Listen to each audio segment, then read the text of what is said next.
So the new Africa Carbon Markets Initiative, which was inaugurated today at COP27 in Egypt, aims to support the growth of carbon credit production and create jobs on the African continent. Our Rice Environment correspondent Laila Johnson-Salami reports.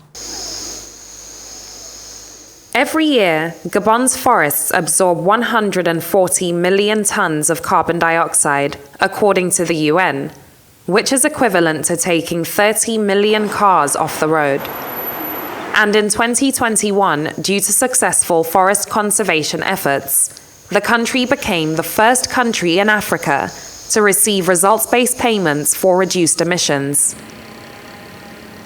The Paris Agreement has set goals to reduce global greenhouse gas emissions, and the carbon market is becoming a popular way to decarbonize activities. Carbon financing is an innovative tool that places a financial value on emissions, and two types of carbon markets exist.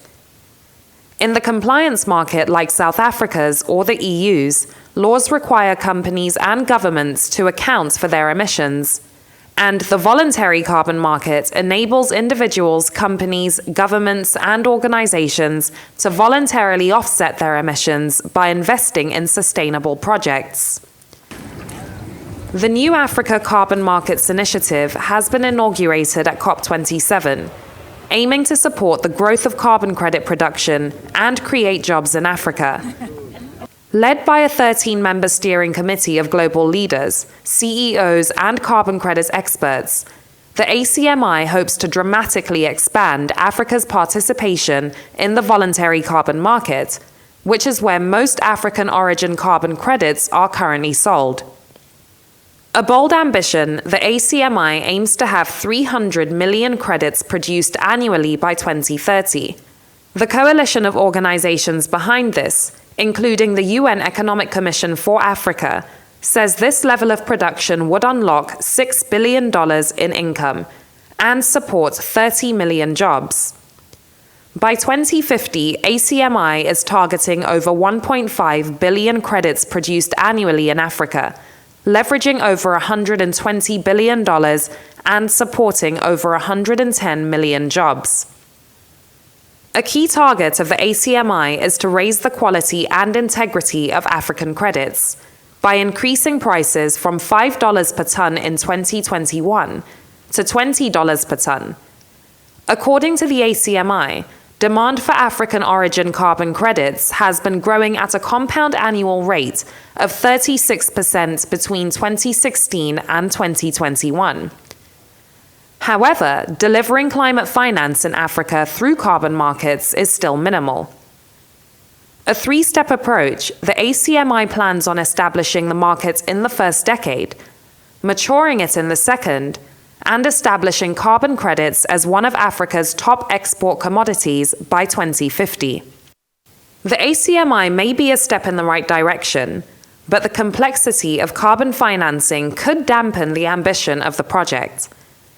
Steering committee member and executive director at the Global Energy Alliance for People and Planet, Joseph Nganga, called for everyone to contribute to this important effort, emphasizing the action that will be required to sustain carbon markets across the continent. If countries can develop strong carbon mechanism frameworks, carbon financing could play a vital role in restoring Africa's biodiversity and growing the economies of several countries. Laila Johnson-Salami, Arise News. And Laila Salami Johnson, Rice Environment correspondent, joins me now live here in the studios to discuss more about the money side of things. Follow the money. Follow the money. That's what I do. That's what I do. I just follow the money. Great to have you again. Tell me more about these carbon markets and its benefits. Quite a lot of illustrative report you've done there in terms of showing the numbers and what do we have. But again, it gets a whole lot technical about trying to understand what is carbon credit, how is it traded, how much is it traded, how does it benefit the continent? Thanks, Mr. Boason. You know, as an environment correspondent, one of my worst topics to touch on is carbon markets, simply because of the amount of figures that are involved here and how complex carbon markets are, but I'll try and break it down in the best way possible for all of our viewers today. Essentially, the carbon market, as I explained, is a financial mechanism, a funding tool that can operate in two ways, a voluntary, or you can have a compliance market. In Africa, South Africa is possibly the only country with a compliance market. The largest compliance market in the world is the EU's, and that's when it's stated in law that you basically have to pay a certain amount for your emissions, and it's put into law. What Africa is trying to do now through the Africa Carbon Market Initiative is focus on the voluntary carbon market and see how we can maximize the potential of the VCM here in Africa. However, for this to be successful, because as you can see, this is quite an ambitious plan.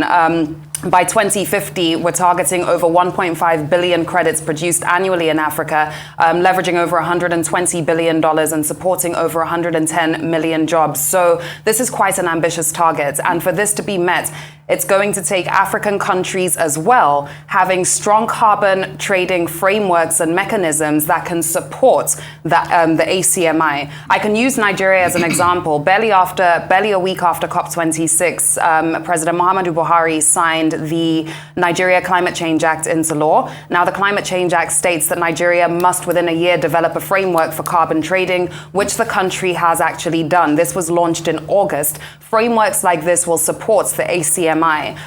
However, it's not going to be as easy as achieving this. Like I said, carbon markets are so complex and there's so much that goes into it.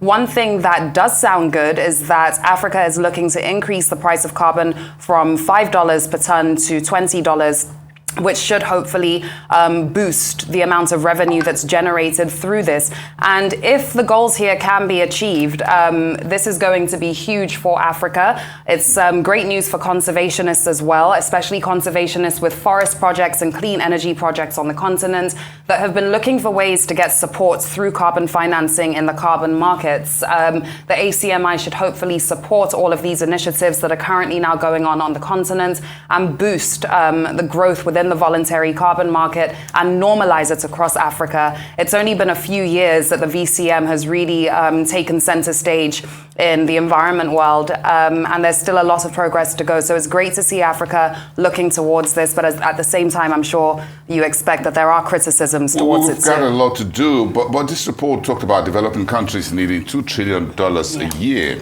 in climate finance, and I'm beginning to ask, where and how do we get this money? Great question. So this was announced by the UN at COP27 today, that developing and emerging economies, excluding China, are going to need investments well beyond $2 trillion annually by 2030 if the world is to stop global warming. This is a lot of money, and it's very clear here that $1 trillion, it says, must or should come from rich countries, investors, and multilateral development banks. But the rest of the money, which is still about $1.4 trillion, must originate domestically from private and public sources.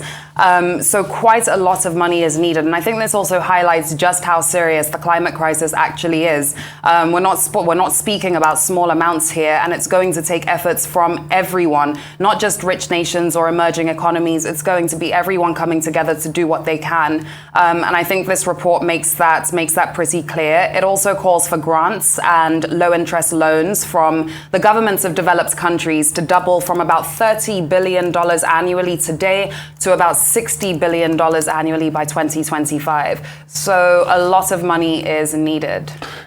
Again, this looks really ambitious. I don't know where we're going to find it. We've got a whole lot of headwinds around us with the conflict and a few other issues we've got to deal with. But again, if we bring it a bit back home, what are we hearing from Nigeria's Vice President Yemi Osinbajo, who's representing President Buhari on Nigeria's climate change, the energy transition, all the 2060 promise that we made, and whether we're really beginning to hit the right tone like South Africa seems to be doing?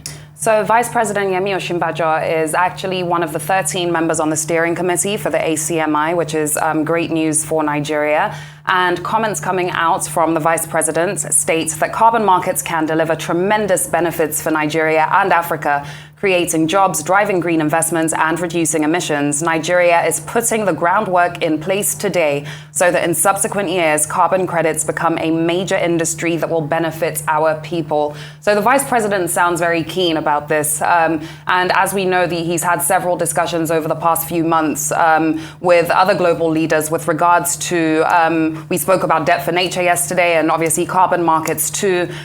So we have to see what comes from this. But Nigeria is one of the leaders on the African continent with regards to the ACMI. So we expect that the standards we expect to see from this project will be upheld by Nigeria and our authorities that are pushing for this. It's very important that Nigeria serves as a model to the rest of Africa as on how this can be achieved, the way that Gabon have done, the way that South Africa have done with their compliance market. We have to become a role model when it comes to the environment too. And I guess this is Nigeria's opportunity to show that. Where do you think the first point of action should be for Nigeria, at least to begin to meet some of the things we're talking about? It's not just talking about to walk the talk.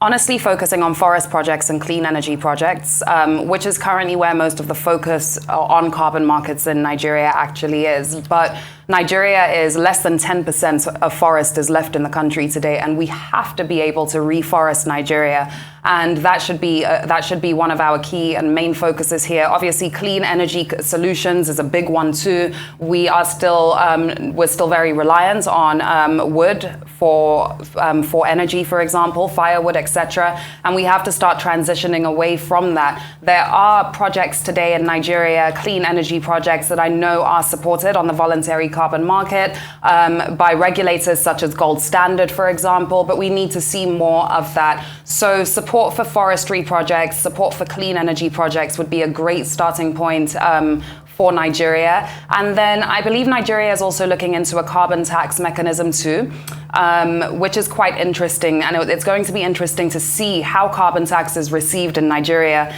in a country that already struggles to collect the tax that it expects to collect from the people in the country. So that's coming into the discussion too, and we'll have to wait and see how everything plays out and what our full mechanism is going to look like here. But like I said, Nigeria has to focus on setting an example and being a leader for the ACMI. Do you think we have enough cash to kickstart things up? Do you think we're going to get it? This is what we need funding for. You know, this is being tied in with alongside Nigeria's energy transition plan as well. They're going to work simultaneously alongside each other. Yeah. But this is what Nigeria needs funding for, and this is what Nigeria is looking for funding for at COP27. For our energy transition plan, we already know how much we're trying to unlock with that. It's in the trillions. So we have to start looking to the private sector, trying to build the right partnerships that can support green projects in the country, because to answer your question, no, we do not have the money ourselves. We've got to look for it. Got to look for it. Follow the money.